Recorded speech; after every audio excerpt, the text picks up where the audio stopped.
Good evening. I'm Tony Meyer, Chair of AJC's Board of Governors.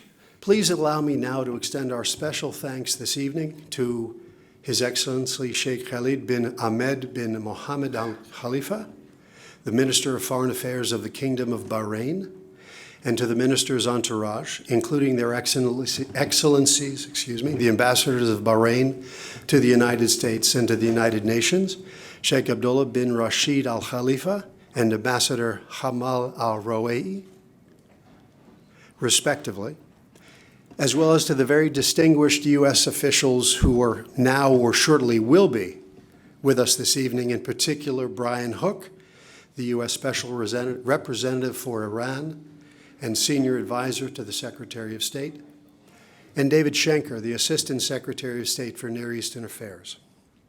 However, we're going to begin this evening's program with the presentation of a special award to the Kingdom of Bahrain, inscribed to the personal recipient of that award, AJC's longtime and admired friend, Shaikh Khalid.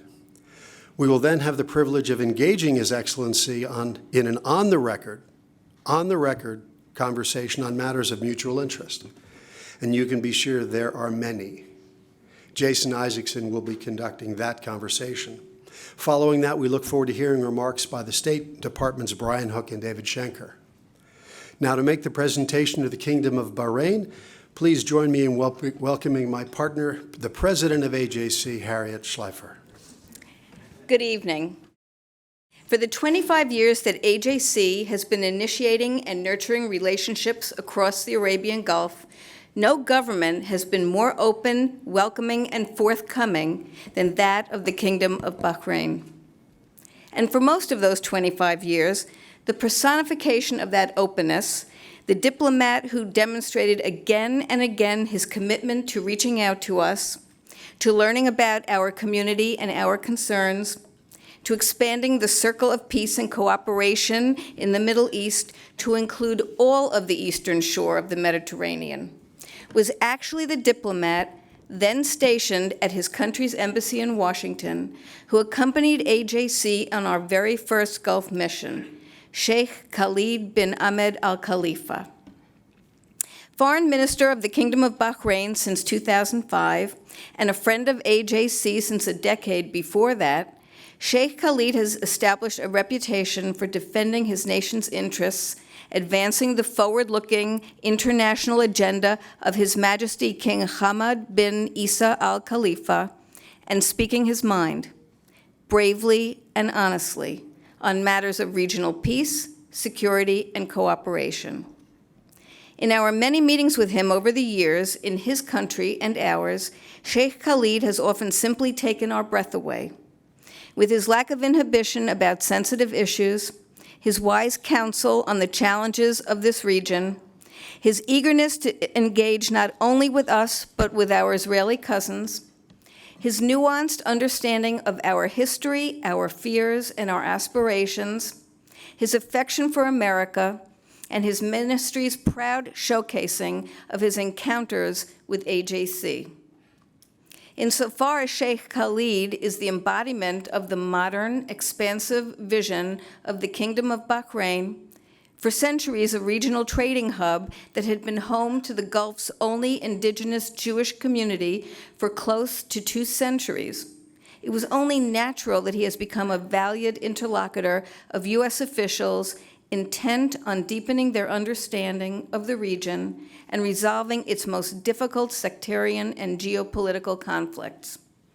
AJC is grateful that some of those officials are with us this evening. It was also only natural that when the Trump administration was looking for a venue this year to roll out the first phase of its plan to help end the Israeli-Palestinian dispute, the Peace to Prosperity Workshop, it turned to the Kingdom of Bahrain. And when Israeli journalists attending that workshop wanted to learn the Gulf's thinking on their country's integration into the region, on the future that could be built, the future that is waiting to be built, between the Arab world and Israel, it was Shaikh Khalid who gave them interviews, and in doing so, laid the foundation for that future.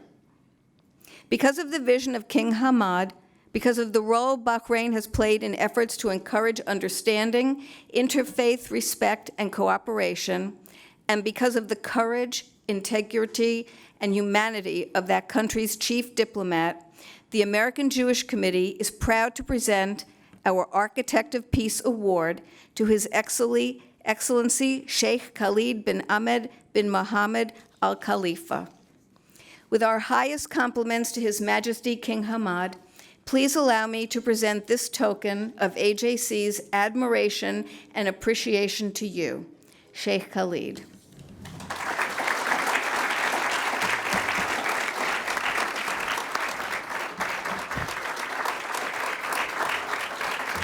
Thank you. Wonderful. Thank you. Thank you very much. Thank you. Thank you very much. Appreciate it. Thank you. We'll have the honor of conducting a conversation with Shaikh Khalid, an honor that I've had many times over the years. Shaikh Khalid, before we begin our discussion, allow me to emphasize the point that Harriet Schleifer made at the end of her presentation of the AJC Architect of Peace Award. By the way, it's our inaugural Architect of Peace Award. And it's given in recognition of Bahrain's very specific history and vision and leadership in the search for regional peace, and of course in recognition of the particular role that you, as the kingdom's chief diplomat since 2005, have played and continue to play to advance peace and mutual respect and cooperation. I also want to emphasize how important and yet how very natural it is that AJC is giving, and especially that you, without hesitation, are accepting this award in this very public way. I should point out that for most of the 25 or so years that AJC has been traveling to your region and seeking to encourage and facilitate outreach to our community and to the United States and to Israel, our meetings have been strictly confidential for most of that period, although it must be said that our meetings in Bahrain and with you in New York have been on the record for far longer than any others. It's so inspiring to see these contacts and these very important relationships becoming practically routine, even with all the usual regional sensitivities. And as usual, Excellency, it's because of your leadership. You have led the way, and I want to thank you. Let me now begin. So we've been talking about the Peace to Prosperity workshop, which Harriet Schleifer mentioned. Please describe your thinking and King Hamad's thinking and that of Crown Prince Salman in deciding to host the Peace to Prosperity workshop in June. It put Bahrain in the spotlight in this decades-long effort to chart a path to Israeli-Palestinian peace.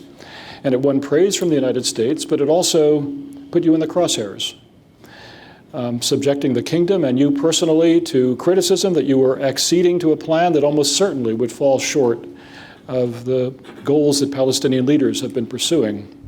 How did you see it, and were you satisfied with the results of that workshop? First and foremost, my dear friend Jason, let me thank you and thank AJC for presenting me with this award. I feel really honored. I feel, humbly, that this is something that I've always wanted. I've always, but not in its own as a recognition, but I wanted to play and do my part in this role. We in Bahrain, in our region, we have this, long-going issue and conflict between the Palestinians and the Israelis, between Arab countries and Israel. There's this dispute that has been going on and on and on. And we've always, according to the view of our king, how long are we going to go like this? Are we going to accept that there are realities, that there are things that we can achieve, and learn lessons from people like the late President of Egypt, Anwar Sadat, or the late King Hussein, or the late President of Tunisia, Bourguiba, who also had an earlier view very similar to what we think? Or are we just going to stay like where we are? If we look at it from a historical point of view, this is not the longest going dispute ever happened in the history of humanity. This is not a major one. This is something that can be solved if we all want to solve it. So we always felt that we needed to do our part in this regard and try to reach it. From a societal point of view, we always thought that Jews in the Middle East are Arabs. What's the difference? Seriously, this is what we always felt in our city. I think you can agree with me. We have our sister from Bahrain here, and but we always felt that there is something that is preventing us from reaching it in time. So different policies, Anwar Sadat tried his best, and he reached a peace agreement in Camp David with Israel, which was a very successful one. I mean, and keeping both countries happy. And he even gave an opportunity to Yasser Arafat, that 5 years of self-rule, and after that they can start talking about what's the next in the future. He chose not to take it. He chose to side with people like Saddam Hussein or Hafez al-Assad or Muammar al-Gaddafi, and seek support and strength from them. Where are they today? And now then we face the challenge of having people, that will not go along with the one voice of the Palestinian, which is Hamas. They sold themselves to Iran, and they started, committing heinous atrocities and crimes, really terrorist actions. And then we also see it as a challenge for the Palestinians being able to reach peace with their Israeli neighbors. Then came the Iranian role. The Iranian role, if it wasn't for the Iranian money, soldiers, weapons, we would have been much closer to achieving the Arab-Israeli peace than where we are today. I said that in Warsaw in front of the Prime Minister of Israel when we were there in last February. So why would not we join an effort? So then came the opportunity you just mentioned, which is the Peace to Prosperity Conference. We discussed it with the U.S. administration, with the State Department, with the White House. What exactly should we say? How we should portray it? How we should present it? And who we should invite? And we reached, we worked, tirelessly, and we had a good plan. And we sent invitations to the business community and to some officials in the Middle East. We got some favorable responses, but we didn't get a good response from our Palestinian side.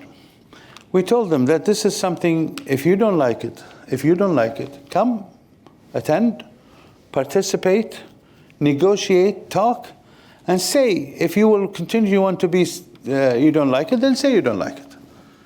But don't close the door and say, I don't want to participate. That would give us the idea that you don't want to change anything in your status quo. We hope that one day they will come forward, because they have very able people who can help. But we just want to bring their effort with their neighbors, including Israel, together towards peace. That would require from them maybe some efforts also to take themselves forward. I'm being very diplomatic here. To take themselves forward and, open up and just listen to us. Nobody's meaning anything against their aspirations.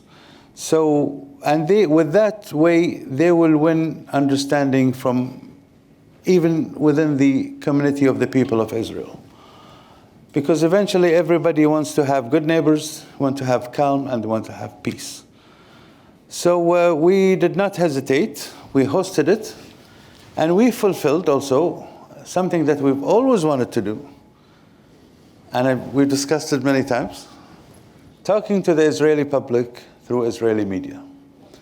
So that's why we invited Channel 13, Times of Israel, I think Haaretz was there also, and I'm not sure about, and there was another official TV channel, and they were all over the place. What was the reaction to the interviews that you gave? I know the reaction in Israel was very positive. What was the reaction in your country and in the region?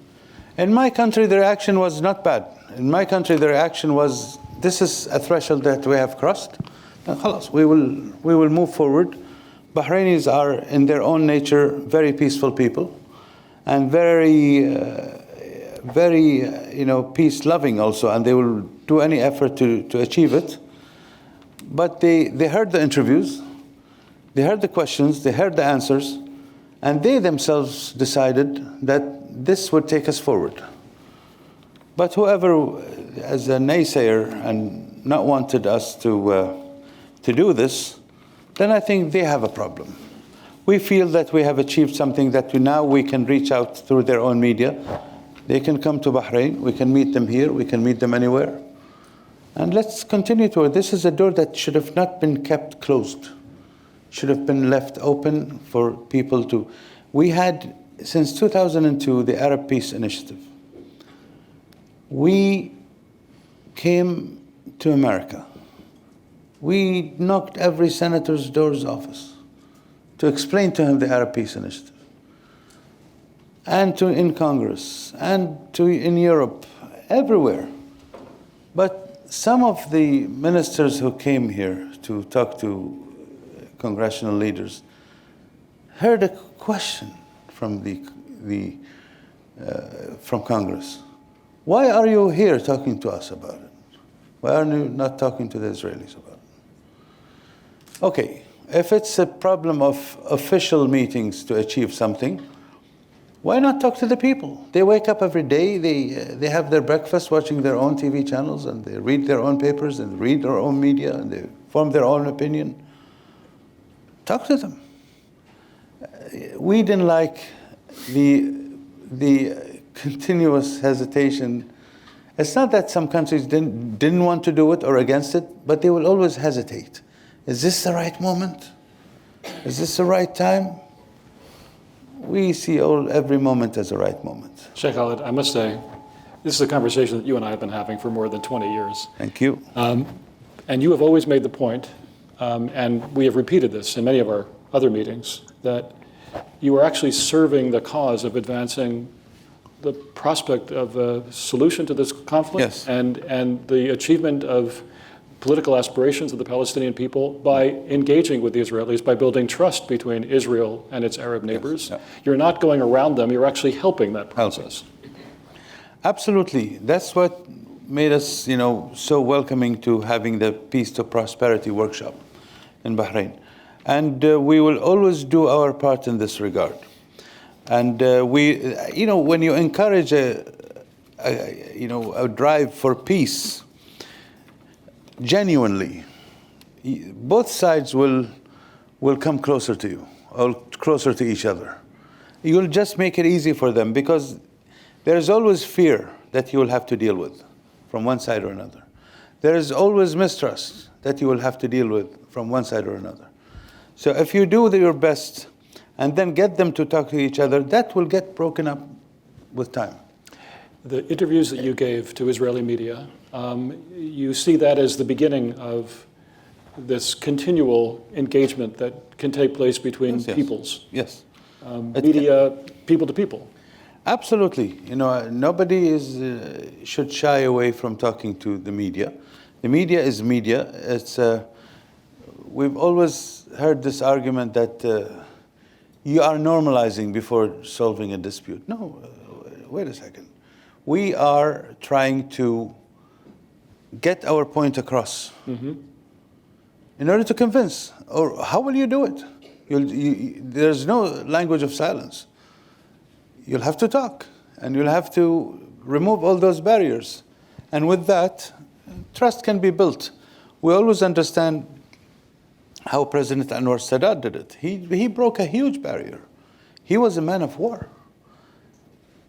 He's a leader of a country that fought a war or two with Israel. But then he knew at the right moment that he would want to go straight to Israel and talk to them. And everybody remembers the conversations he had with the late Golda Meir or with the leadership there Yes, yeah. And then one of the media representatives or journalists asked him a question. He said, "Mr. President, what are you trying to achieve? What are you doing here in Israel?" He said, "I want to talk to the Israeli soldier to come down from his tank and talk to me." Because the Israeli soldier was in his tank, fearing every sort of war that could happen between him and that country. And a war only happened 5 years before the attempt. 5 years. So then that was his point. And I think that was a very poignant moment that really led to a creation of this peace now in that country, in Israel. So let's hope that we can learn lessons. Shaikh Khalid, let me turn in a slightly different direction to a subject that we've already also discussed many times over the years, and that's Iran and the threat that Iran poses to your country and to the region. Tomorrow, AJC, as you know, will publish a full-page ad in the New York Times, and also there will be spots on cable news programs throughout the day, calling for the full designation of Hezbollah as a terrorist organization, terrorist entity. Hezbollah, of course, is a terrorist proxy of Iran. Your island of Bahrain lies about as far from Iran as it is from here to the end of Long Island. You have experienced not only continued... I grew up on Long Island. Montauk. Very good, by the way. I want to look at your passport later. You've experienced not only continual threats from the Iranian regime, but also active Iranian efforts to provoke and arm militant groups in your own country, violent opposition in your own country. In the wake of these various activities, and in the wake also of the most recent attacks on the Saudi oil facilities, your neighbor, how would you describe the level of threat that Bahrain faces, the level of tension in the Gulf today, and what Bahrain is asking and expecting from the United States and the international community? Well, we have to thank the United States of America for its solid stand with us on this matter. The United States government has helped us, stood with us, supported us in every possible way against this threat coming from Iran. Iran, I feel kind of uneasy when I come to talk about Iran and mention the word Iran. Iran is a country, Iran is people, Iran is a nation. Iran is a neighbor. It has its own civilization and history, and we know the people of Iran. But then you come and see this regime, the theo-fascist kind of regime, sitting on their chests and trying to represent them or to speak on their behalf. This is something that we feel really bad. But they have, they have control of the government, and they have the control of the IRGC, and they have control of many bodies of the government that would leave nothing to the people to decide on. So we seen Iran not changing, but going gradually up in their efforts to destabilize us. From the beginning, Ayatollah Khomeini said that they are committed to the export of revolution.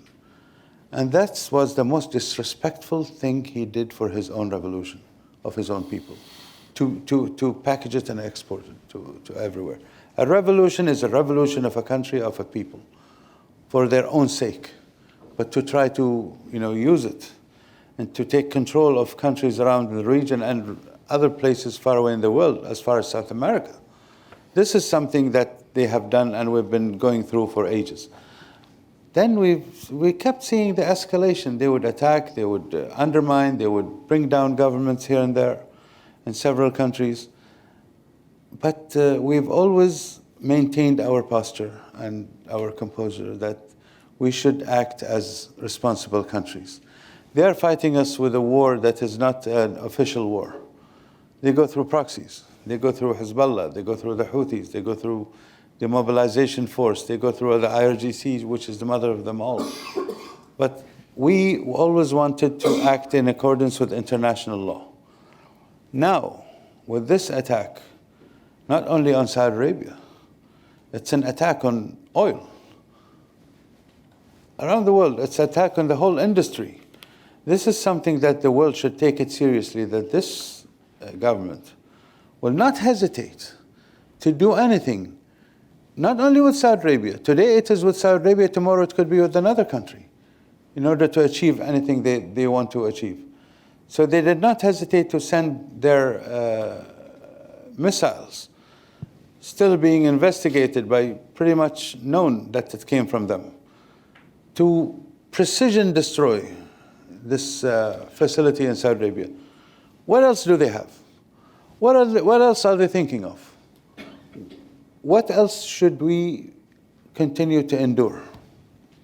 So this is something that we want the world to pay attention to, that finally, and we understand, I'm not talking to the United States. The United States have always, even before or any time, have always taken a stand against that. But we are telling the rest of the world, we're telling our European friends, that you made great efforts to convince the Iranians to come and sign the JCPOA with you. And we were one of the countries that welcomed it as a step that could lead to better understanding.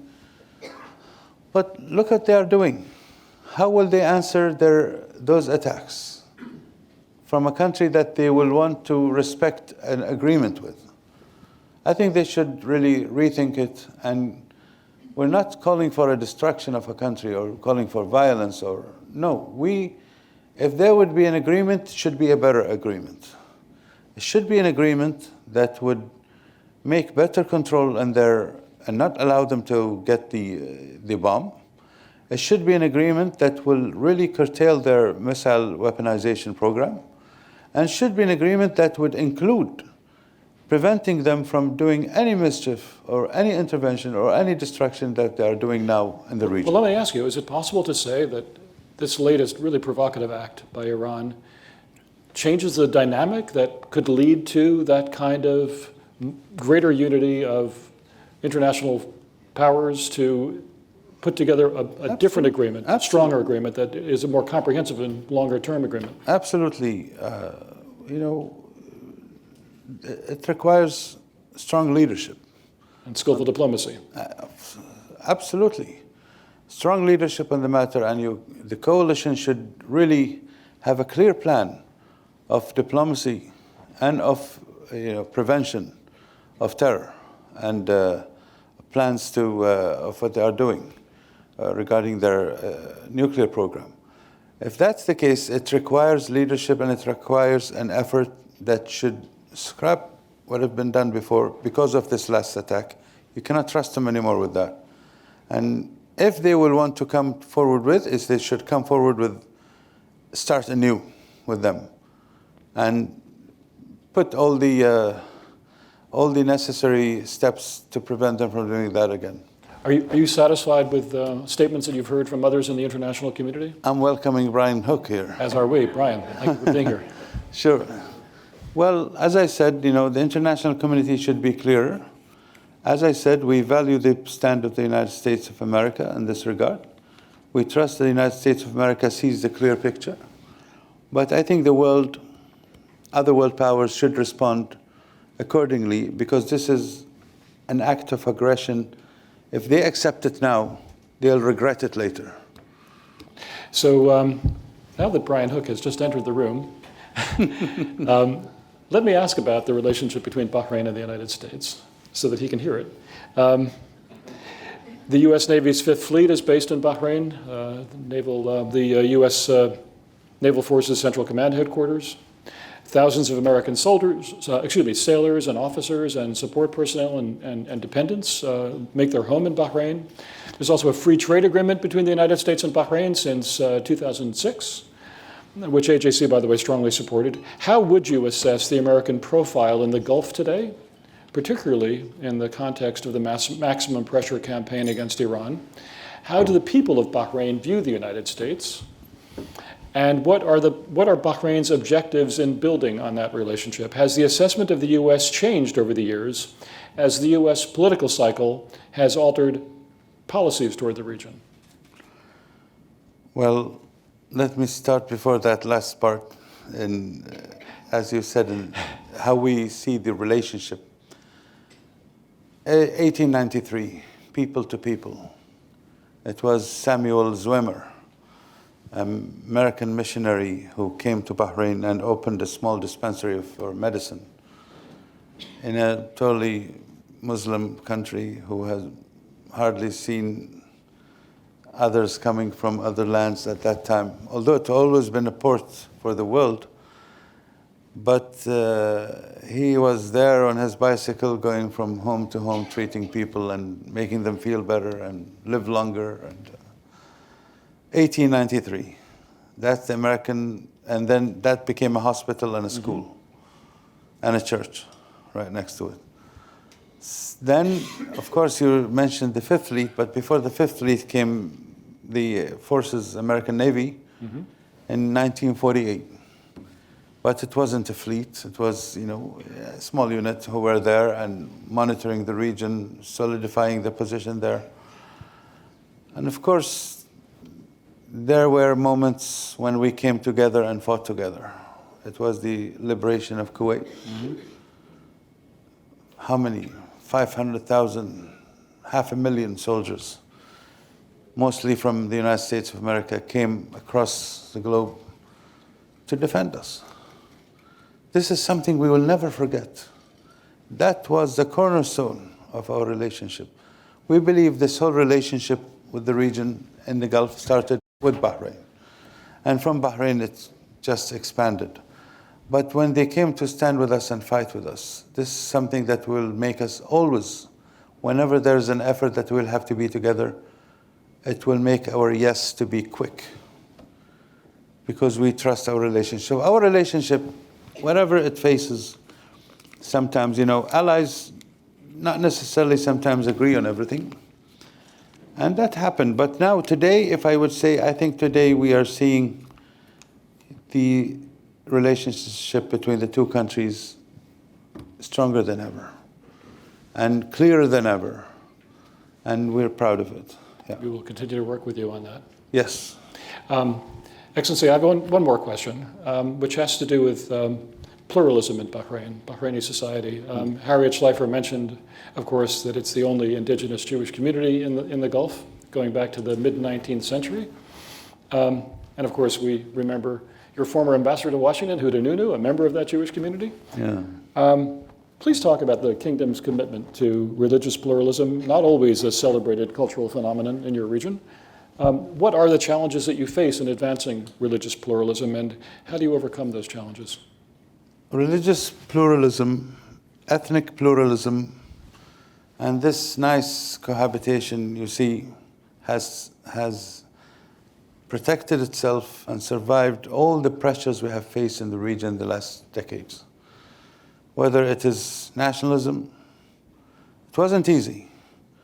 Nasserism, Khomeinism, communism, they were all there in Bahrain. It is a small society, but a very educated one, and has all sorts of views. But at the end, not as being a home for the American sailors, not one, atrocity or terrorist attack was directed to the Americans in Bahrain. So Bahrain society is used to multilateralism and open relationship. Anybody who would land in the port will find a home with friends, in a small hostel, and then make new friends. This is the nature of our society, and this is the strength of our country. In such a region that has its beautiful, wonderful history, but difficult circumstances today. That kind of mix of our people is our strength, because everybody's there bringing his own language, his own clothes, his own food into our society. So we're very comfortable with that, and we think that we should protect it, and His Majesty's directives is always to protect it and to help support it. And he would welcome the representative of every creed every year. They would come in Ramadan, we would go to them in other events. So this is something that we saw other countries suffer when they moved away from it. Close neighbors. Look at Iraq today.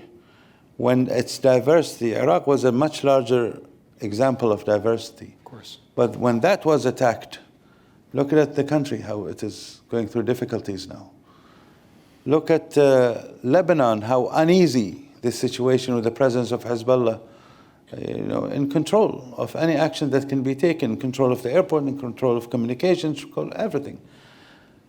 Look how uneasy the life is there.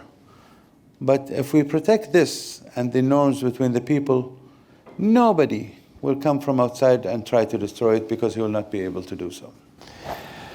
Shaikh Khalid, my dear friend, my esteemed friend, you have honored us by allowing us to honor you. Thank you. Thank you for this conversation. This is quite an honor.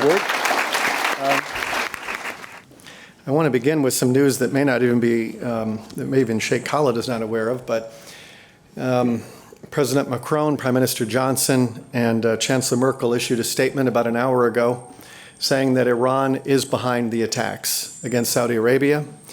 And they also called for Iran to accept a new negotiation that will address Iran's nuclear program, its regional aggression, and its missile program. So this is really good. It's a really welcome shift. And it's an important and a timely one, given how Iran crossed the line. And very grateful for the leadership that Bahrain has shown. I've been fortunate in this role because I work on the peace process with Jared, and I work on Iran with Secretary Pompeo, and in both jobs I get to work with him. The truth of the matter is, it is impossible for the United States to have a better partner in the cause of peace than Shaikh Khalid.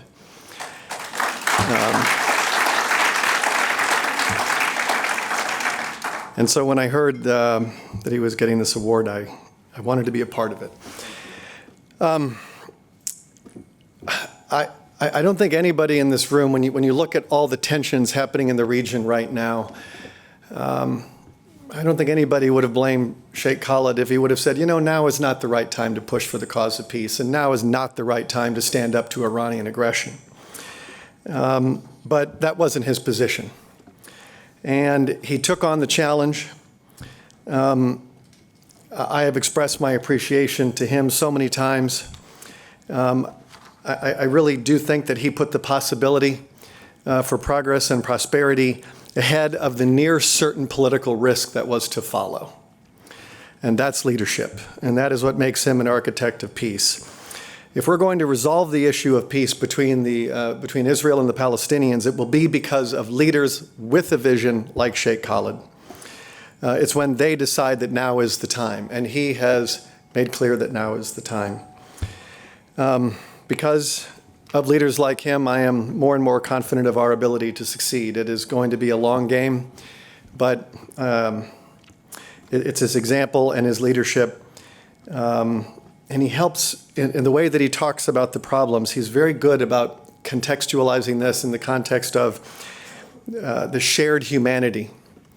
I remember on my last trip to Bahrain, I was meeting with a friend there, and he said, in all my time here, I have seen many Iranian bullets shot in Bahrain, but I've never seen an Israeli bullet. And that says something about this context. You have an Iran that all of its security concerns are self-generated. It has a very hard time being at peace with its neighbors, especially Bahrain, that has been on the front lines since 1981. The Iranian regime has declared Bahrain as one of its provinces. And that is the kind of revolutionary expansionist ideology that has caused so much suffering and bloodshed. And people have died in Bahrain because of Iranian aggression. So this is another thing I'd point out is that Bahrain was one of the very first to sign up for this maritime and aviation security conference that is going to be hosted in Bahrain. Nations from all over the world will be invited. Bahrain was also one of the first nations to join the Maritime Security Initiative in the Gulf so that we can protect and defend freedom of navigation, which is under assault by the Iranian regime. And since Bahrain's early commitment, other nations in the region have joined. And around the world, that more and more countries are joining with us, as I mentioned at the top here with the E3 announcement. Our bilateral ties with Bahrain cannot be stronger. And it is such a pleasure to be able to work with such great leaders and great human beings. It's been one of my privileges in government to be able to serve with him. So congratulations and thank you for being such a friend of the United States and a friend in the cause of peace.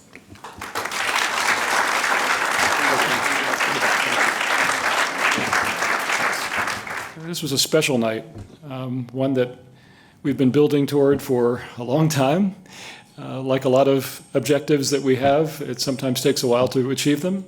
This means a great deal to AJC, to me personally, Shaikh Khalid, but really to all of us in this room. You are the ones who made this kind of activity, this kind of event, this kind of breakthrough possible. So thank you earnestly from all of us who have been involved in AJC's diplomatic efforts. And Shaikh Khalid? You know, I have to thank AJC also. AJC not only represents the Jewish community of America, they represent the whole of America. They represent American values. When AJC comes to defend not only Jews, but also to defend Muslims here in this country, this is something that I see myself honored to receive this award from you because of what you are doing for the communities in your country and outside also, and the bridges you're building with the world. Sir, I am honored. Thank you very much. That means a great deal. Thank you. Brian, again, thank you for being here. Thank you all. You're amazing.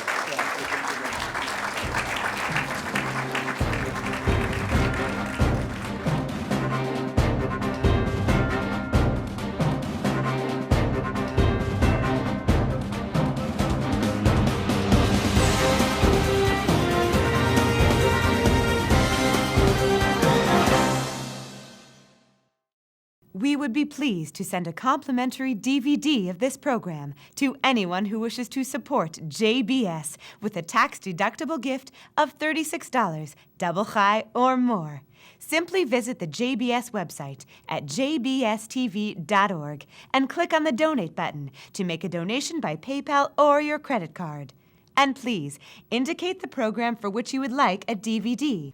Or you can send your tax-deductible check to JBS, P.O. Box 180, Riverdale Station, Bronx, New York, 10471. And again, please remember to indicate which program you would like to receive with our compliments. And we thank you for your kind support.